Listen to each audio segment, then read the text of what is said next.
which reward players for very precise timing. Yeah, totally agree. Well, we got ourselves in a champion select, and oh look, no Callista for Freeze and no Alistair for High. These are really not surprises for either side here.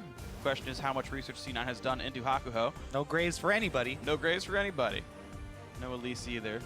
Rush doesn't seem to really... Well, I mean, Rush would be a good Elise player, of course, but Nidalee feels like the champion for him. Yeah, they're definitely going to ban that out from Crumbs. See what he goes to next. You know, I probably would suspect a Rek'Sai, but maybe he'll spice it up a little after seeing Dardox Nidalee just take over the entire game for Team Liquid. They might want to steal that away from Rush. He's gone back to the champion over and over and over. Kindred on the table. I think this. I think they are likely to get picked in this game, specifically by Rush, but we'll have to see what these teams actually choose to do. Cloud9 taking plenty of time on their first pick here. Of course, Ball's the man to pick it. Types in, goes Nidalee. All right, yeah, that makes plenty of sense. So Rush will get his Nidalee yet again. Second first pick in 2 games actually here in North America. Yeah, and really, he has every single time jumped out to an early lead through power farming, invading the enemy jungle, you know, grinding out his CS lead. It just comes to the point in the game where he needs to coordinate the plays with the rest of the team, and he's still kind of on that solo mentality where he wants to go use his advantage. You know, he recognizes that he can beat someone 1 versus 1 and tries to go create that conflict. But this is, you know, LCS, and teams collapse very quickly, and the enemy teams have been able to punish him for it fairly frequently so far for the beginning of the season. And man, if you let a team that has Poppy and Ryze on it punish you in the mid game, and Ryze at the state that he's in right now will just take over. Yep. People that learn Ryze tend to be very, very good at the champion, and LCS players tend to learn champions pretty in-depth here. Next 2 champs come through, though, for Cloud9. It's going to be Sneaky on Lucian, and the Morgana comes through, which is almost definitely going to go to High, but we occasionally see her played in solo lanes by people like Marin or Pobelter. Yeah, could be a flex pick. As you said, though, highly probable to go too high, especially since High has had a little bit weird of a champion pool for support and a little bit limited. Morgana already being played for them, though. I think that was his very last game last week. Renegades, no hesitation in their next round, though. Rek'Sai did come through, as you mentioned, for Crumbs. Freeze is going to be on Caitlyn here. Seeing her be a lot more popular in the recent couple of weeks, she's kind of escalated in priority here. Freeze will definitely got to put the damage out, and he's got a huge front line in front. Even Ryze is tanky to a decent degree, so Poppy and Rek'Sai sowing havoc, and Ryze and Caitlyn doing plenty of damage from behind. Yeah, this Poppy is going to be either a jungle or support Poppy, so it'll be a little bit more squishy, but it's always great to have a double front line to soak up. Oh, actually, no, yeah, Ryze can go mid. Ryze is going to be, or I mean, Poppy is probably going to be top there because Alex is more likely the Ryze player for the team. They haven't had RF really on the big carry champion. Yeah, I guess he the played most a Kennen close game, would be Kennen. But that was for engage more so than damage, really. Yeah, they're probably saving their last pick for him. So yeah, it will be solo lane Poppy probably for him top. So they will have the big beefy front line to try and catch spears and bindings and protect Freeze. Freeze has had really good positioning, so don't expect him to be caught by a stray binding.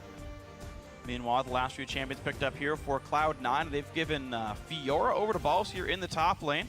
Definitely an aggressive champion. And Orianna here in the mid, so plenty of teamfight power as well to put it all together. And the last pick comes through, and it will be support Poppy as Quinn comes in. Yeah, super flex here. They are keeping Cloud9 on their toes. And it will be, as I said,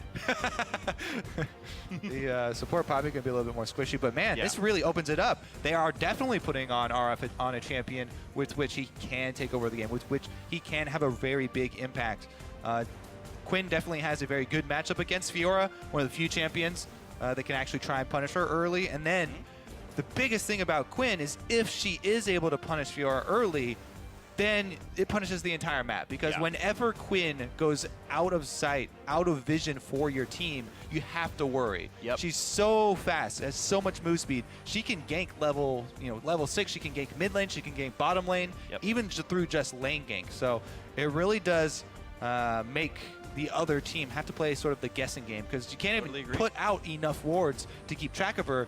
She can just go through lanes and pressure everyone else. And you've got a Rek'Sai who can hop walls and global around the map. You've got a targeted route in this Rise, so definitely a lot of punishment could be coming out from Renegades. I like the comp. We'll see if they can make it work. And you guys at home can tell us if you think it's going to work as well. Head over to Twitter, send your votes in, hashtag C9 or hashtag RENWin to @LOL Esports. Let us know how it's going to be. It's the first game, professional game I should say, of his career here for Hakuho, putting his hat in for Renegades, wearing a fresh bandana here, and we'll see if this can be the lineup that turns things around.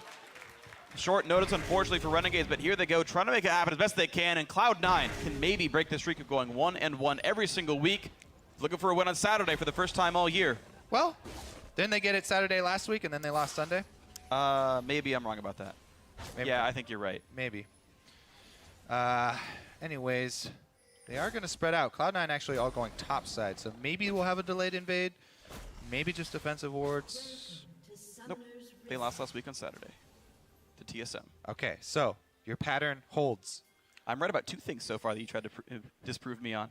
I've lost all faith in... Rift Herald can, in fact, only be picked up by the team that killed it. True. Yep. That is true. He's also Donatello. Also true. All right. Well, they are going to go for that delayed invade on the top side. Everybody does hover. With only 3, though. Yeah, and they also were seen, so... Yeah. If something goes wrong here for Renegades, it will not be for lack of information. All right, well, wards by C9 will make pretty much sure that they know what jungle start Renegades are up to. Similar wards comes out. Hakuho puts that one down over the Krugs of C9. And looks like RF will be leashing for Crumbs. Yeah, I actually think Rek'Sai may be the best champion for Crumbs, even though people are banning Elise against him. I feel like he just fits with Rek'Sai so well. Since he's so focused on vision, he also now gets Tremor Sense to be able to work with, plus being able to use her ultimate to get back on the map to farm faster. He won't fall as far behind in farm in the jungle while trying to focus on vision and keep playing the information game for the rest of his team. See if Rush's animation canceling is on point. Route number 1, full combo. Route number 2, full combo. Hit the buttons. Almost as reset. fast. Get the transformation there from cat to human reset combo. And a really heavy leash from Balls, who's actually already walking up to the top lane. That's actually faster than normal. But they're really trying to push in a wave earlier than usual. This is an interesting new development in lane swap. C9, They're super fast push here. you would only do this, I think, either specifically because of somehow Nidalee needs to farm this way, or because you think you can actually make it a 1-for-0 turret. Yeah, I think it's enabled because Nidalee can farm so easily. Crumbs Rush is going to his weak side to steal away an extra camp. As we said, this is how Rush has for Crumbs. Crumbs does not have Burrow. He's not going to get a kill here, though. Yeah. He's just using a lot of time. I guess he's denying farm time from Crumbs as well, so they're about even. But anyways, this is how over and over Rush has been able to grind out leads on the enemy jungler. Steal one camp here, steal one camp there. And Nidalee has such high move speed across the map because of her passive moving quickly through brush, as well as the spam of her leap. Is able to get back in position to farm the correct quadrant of the jungle almost in time.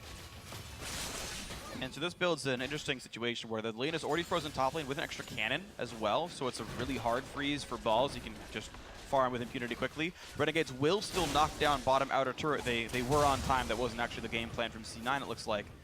But as you mentioned, Rush able to steal away Raptors that he wasn't supposed to be able to get. Hard farming up to level 4 already. But it does allow C9 to get into the laning phase earlier. Just a single longsword for Sneaky's recall as he walks back into this lane here. But it should result in a small golden XP lead for the squad. Yeah, and even though Renegades froze that wave, because Cloud9 took the turret so early, their duo lane going down bottom already, the freeze denied only a single minion from Sneaky and High. So that early turret take up top really has worked out for the duo.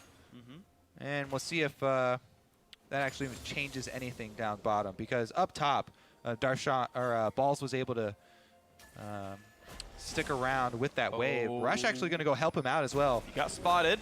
Red buff, good dodge by RF. Yeah, very necessary dodge right there, because Balls already has a very significant CS lead, and RF cannot afford to let them push him off of the big wave that's forming right now. There is an important interaction between Quinn and Italy, though. Vault beats Pounce really hard. Vault beats almost everything, actually. Yeah. The priority on Vault is huge. Yeah, well, especially because it's on contact, not compared to Pounce, which has to hit the ground. So you almost always beat abilities like that, and that's going to make it pretty hard for Rush to kill him off in a gank situation. Right now we do have a matched up bottom lane here, but because of the later push by Renegades, Freeze has enough money for a pickaxe, so he's actually up items over Sneaky. That is a small detriment to what C9 actually did from their lane swap. Yeah, I think the thing I'm really going to pay attention to is, what's going to go on up top lane, because this wave is so big up top. Usually we see more focus on big waves like this. Teams, as soon as a big wave is going to crash, either they'll come up, try and pressure the laner so that the laner can't CS. As of right now, though, RF, he should get all of those minions. If his CSing is on point with the Quinn, she has so many things available to her to easily CS under turret with the passive as well as 2 abilities to execute. And that will be great for him to catch right back up. I think he was able to grab everyone. Yeah, looks like he's going to be reasonably okay. Bot lane will push back out, it looks like, in the general sense. Top lane, rather. I misspoke. Yeah. But 6 minutes in, we're basically at tied gold, tied turrets. And aside from Rush really out-farming, it's a very close game. Well, yeah, so it's actually interesting because there's a focus for Cloud9 on top side. We've seen this as Rush visited twice up here. And the gold lead for Cloud9 is in the top lane. They've got about 300 lead balls versus RF Legendary. And then, of course, the standard pretty much 300 gold lead for Rush as well in the jungle. Meanwhile, down bottom, Freeze has a big lead for good Renegades. They get the flash with the ultimate here from Jensen. But really, this is 2 sides of the map. Renegades, they're going to want to play around bottom side. They want to play around Freeze anyway. And now they're the ones with the big wave, but it looks like Sneaky will catch right back up here. So Cloud9 will hold on to a tiny, tiny gold lead. Still staying close to equal. Now RF has to get away. Might level make 5 it bigger. Plus level 6 from Rush. Crumbs is around though. Good vault, bit of damage into balls. Another, these evasive maneuvers from RF Legendary have been very good. Dodges another spear there. They're able to get out. Crumbs collapses and protects him. Did have to flash though, so it does at least a cooldown burned, and that's Renegades now missing flash on both solo laners. You would expect Rush to make a kill happen in the next maybe 2 minutes here. Rush is definitely making his presence felt. Solo laners taking the hit there. As of right now, though, no kills. The extended lane might be a problem, though, for Renegades here, as RF is going to have to make himself vulnerable if he wants to try and soak up some experience. Playing cautiously, and they are defensive warding their own jungle as well. So good job here by Renegades to be able to stay very, very close with C9. Both AD carries sitting on VF Sword Gold right now, and both of them would want to buy one as their next item here. So we'll see who gets their recall off most conveniently as they're taking away Krugs down here. High wants to steal. Hakuho says no. It's going to cost them 100 HP. Yeah, worth it. Yeah, worth the price. Will be returning soon anyway. And teleport used by Alex to get back into the mid lane. Jensen did bring Ignite to the TP of this Rise, so he wants the kill pressure. So far has not found it, and honestly, it's allowed Alex to farm pretty safely, even with missing that flash. Walk back in a lane 2 minutes later, still hasn't been punished for it. Yeah, I'm actually surprised. There's no wards for Renegades around the mid lane. There's even pink here for Cloud9. They call RF down. Balls does have teleport, though. As I said, Quinn is a lot about, working with the fog of war for your team. You never want to, she's almost like a jungler. You never want to give away any unnecessary information, but she can hide in the fog of war and provide a lot of pressure for your team that way. Looking to do it now. Rush has to flash away. Good realization that was a requirement there by Rush. But a flash burn now. A bind on a Hakuho. This could be a bit of damage as well, but Alex zones off Jensen. Throws out the cover fire. Yep. Jensen respects it and backs off. Now it's going to be a little bit more difficult, though. We may see Alex miss a couple CS as he still doesn't have flash, and there's been a lot of activity around mid. Crumbs is going to come over for that reason, allow him to move up into the lane and grab the CS. He's going to lose the ward. So that trinket means nothing. Rush kills away the tunnel. And C9 continues to try to push Alex in.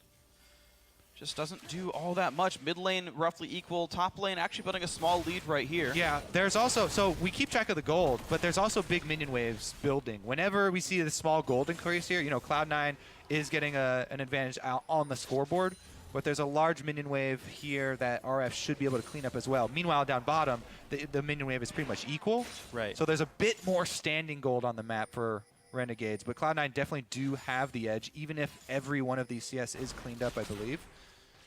It's very, very close here. Yeah, it really is. Really about trading minion waves, and that's why I said at the beginning of the game, there's so much focus. A big minion wave sitting on the map like this is an objective itself. That's a decent pot of gold sitting right there. If they can just pressure RF and force him to miss some of them, then that is a small win for Cloud9. Crumbs collapses though to try and help. Bit of damage coming in. Jensen 1v1 with Alex. Shotguns to get him out of range, but another Rune Prison lands. He really just puts the damage down, but has to clear the wave. Alex, though, far ahead in mana. Yeah. He backed off there. I think they did continue to have vision of all members of Cloud9 due to everyone showing in lane, though. Rush was up top. I think Alex is playing a little bit scared because he still doesn't have his flash. Yeah. And even though, you know, there's no wards around mid lane, all the members of Cloud9 were showing in lanes. Yeah. And Jensen was out of mana. Probably just backed off, though, because, you know, he can't finish the kill. If you can't finish the kill, no reason to overextend. Typically not. High in the front lines, wants to get some damage. A knockup comes in onto a Caitlyn trap as well, but Black Shield comes in time to keep himself from taking too much damage. Here comes the rest of the team. Crumbs around the wings. Balls did TP in. Rush is collapsing here on Nidalee. Comes in through the tri-bush, but it's going to be enough pressure to knock down this turret, it looks like. So even though there's no champion blood spilled, it will be a turret destruction in Cloud9 off a small lead in their bot lane. Get the first turret of the game. Yeah, and this is a result of the big minion wave up top. Cloud9 had that big minion wave. RF decided to try and freeze it at his turret, you know, and he's focusing on grabbing all those CS. Cloud9 reallocate all their resources down to the bottom side. So it forces Renegades to make the choice. Do we try and soak up all these minions in top lane, you know, or do we answer teleport? Because their bottom lane got chunked out so hard, it kind of removes that option of, oh, let's answer teleport and try and hold on to the turret. You know, freeze is pretty much out of the fight. You can't really hold it even if you do call for the teleport, so they try and take the minions instead, but Cloud9 going to steamroll here. Everybody moves towards mid lane. What an aggressive Crumbs play. collapses. Will the teleport come in? There's no Caitlyn, though. It's a pretty big risk. Alex Hitch caught up onto the turret, has to flash to stay alive. Ball's taking a lot of pain himself, though. He's exhausted and low on health. There's the knockup, but a three-man shockwave might turn it around. Alex Hitch will get traded back for this one. A 1-for-1. First blood did go to Renegades, but it's 3 turrets to 1. Okay, Quinn is coming down from top, but as you said, Caitlyn's really far away. It would be a very risky engage there, since Alex is down. And he's out of mana. Okay, no engage then. Yep. All right, well, both teams had gotten 1 turret very early in the game because the lane swap, but then C9, once the lanes matched back up, have gone 2 turrets to 0 and traded kills. So good mid game for them. Yeah, that play down bottom was huge. Okay, so Alex does get caught, but since they weren't able to finish the turret first, Balls takes a lot of damage from those turret shots. Great shockwave there from Jensen to capitalize, and Sneaky's able to pick it up. Crumbs nearly got assassinated as well, but Yep, his move block already started, so binding landing doesn't interrupt, and he's able to slide on back to the turret. So, lane swap version 3 now. Duo lanes both heading to the top lane here. And it's Freeze trying to knock this one down with plenty of items on Caitlyn. Thing is, Sneaky never recalled off of all these moves. They knocked down bot lane, then took Dragon, then took mid. Then he had to walk to top here. So Sneaky's sitting on gold that he hasn't spent.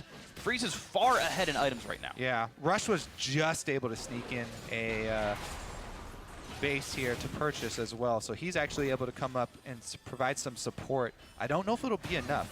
He does get here kind of in time. Really stay. They are. Binding lands. I go take some turret damage, and he can't do anything. Oh no, he stays too long! What was Hakuho just kept channeling the ulti, waiting for Black Shield to time out, and just gets killed. So he either mistimed the Black Shield there. He thought he had the Black Shield timing in his head. That's a huge misplay. I don't think there's an or to that. I think that's just a huge misplay. Yeah. I mean, he could have just kept walking, but anyways. C9 want this one, but here comes the teleports. 2 people to come in to try to flank on High, who flashes early. And no one will catch this. Quinn could try to go into bird form. Rush buys some time, chunks freeze to half. That is both teleports down. Still risky by Rush, though. He's going to get Rune Prison. Stays up pretty far. Knocked up, has to flash with it. Here comes RF. A fair bit of damage comes down. Binding is going to go back and forth, getting some damage across, but Rush won't go down. A trade of cooldowns, and C9 stays alive. Now Freeze is low. Sneaky does not have the ulti to poke down Freeze. They're just trying to pressure right now so balls can continue to split push. They're not actually looking for... Oh, Jensen actually is. Jensen flash, Shockwave barely catches Freeze, and that's a huge deal. Jensen takes plenty of damage to the backside, but doesn't quite take the damage. Doesn't quite go down. Rush might, though. No, they turn it back around. This is bad for Renegades. Another kill picked up for nothing, and you mentioned Balls is pushing. Yeah, I didn't even think they were looking for the engage, but Jensen had the ultimate ready to go. Shockwave gets them a kill, plus the free push down bottom. Balls is going to be able to get that one almost into Nexus. Actually, he leaves it off to try and get it pushed back towards him, and he retreats into the base here. Actually doesn't want to get caught stealing that blue. So bunch of free farm there for the Fiora, and Titanic Hydra very, very close to being completed. I think he's got it. You should. Yes, indeed. Caulfield's on top of it. This Fiora is going to be a problem now. All right, so Jensen comes in, speed boosts himself for the flash ultimate to snag Freeze. And man, here, I think Hakuo is actually able to interrupt Rush's pounce. Yeah, with his heroic charge, but Alex is out of mana. If Alex had mana, Renegades might have been able to snag a kill for themselves there. But Rise no mana, Rise no damage. Ooh. Now RF now getting chased as well. Sneaky's gonna get this one pretty easily. Dashes forward, gets the 300 gold. Thank you very much. Shield from Jensen gets an assist. Cloud9 now really ripping apart this mid game. 6,000 gold up in 16 minutes. Sizable. I think you get good odds on your prediction of Cloud9 breaking their losing streak on Saturday's Freak. It's true. Sadly for Renegades, though, they have not dropped their loss streak here. It's been a rough couple of weeks for them. You mentioned them continually suffering roster swaps here. They did not have Freeze for a couple of days. They got him back, and it looked close, but now missing Remy is not great. Yeah. Kako has made a couple of mistakes here in this game. Can't blame just him for this one, though. Of course, it's been a lot that C9 have outplayed. Now looking for mid lane tier 2, but they've got to respect Rise. Even with the binding, it's still... Oh, it's going to be a big Shockwave! Oh, no! 3 picked up already. Jensen's Shockwaves have been on point. Rush picks up the 4th alongside Jensen, and wow, this game is just getting destroyed. Very, very eerie here. Similar to last game. I mean, it's only 17 minutes in. This is about the pace Team Liquid. No, this is ahead of the pace Team Liquid we're on. You mentioned Cloud9 have no chill inside the base, taking the inhibitor. Rush has chill, actually. Iceborne Gauntlet. Ineffective against the Renegades AD carry. Oh man, they are inside the base already. Inhibitor being down. So Inhibitor being down this early actually forces the pace. Because Inhibitor minions are going to continue to stream into the base, Cloud9 have to keep making aggressive moves. But look at that indecisive movement there from Renegades. Jensen sets up a beautiful Shockwave. His Shockwaves have all netted kills for them so far. Rush goes in. He gets the reset here too for a very quick exit. Just looks good, I guess. Yeah. Was going to live regardless. Yeah, exactly. Just looks good there. He could have waited around, but man, Cloud9 right inside. This just means, though, they have to keep up the aggressive moves. So we'll probably see them pick up maybe Rift Herald and continue with the pressure here, as otherwise, you know, if they just kind of lollygag, sit around, it will mean that a continuous stream of minions in mid lane for Freeze to try and farm up. We have seen Caitlyn's try and stall this out. Cloud9 actually going to snag the second dragon here before they move over to Rift Herald. Get it. Yep. Kill credit on the dragon goes to Sneaky. Rapid fire cannon Lucian, great at killing turrets. And look at this. They've set up 5 pink wards in inventory for Cloud9. Nice. They are going to cement their lead with vision control.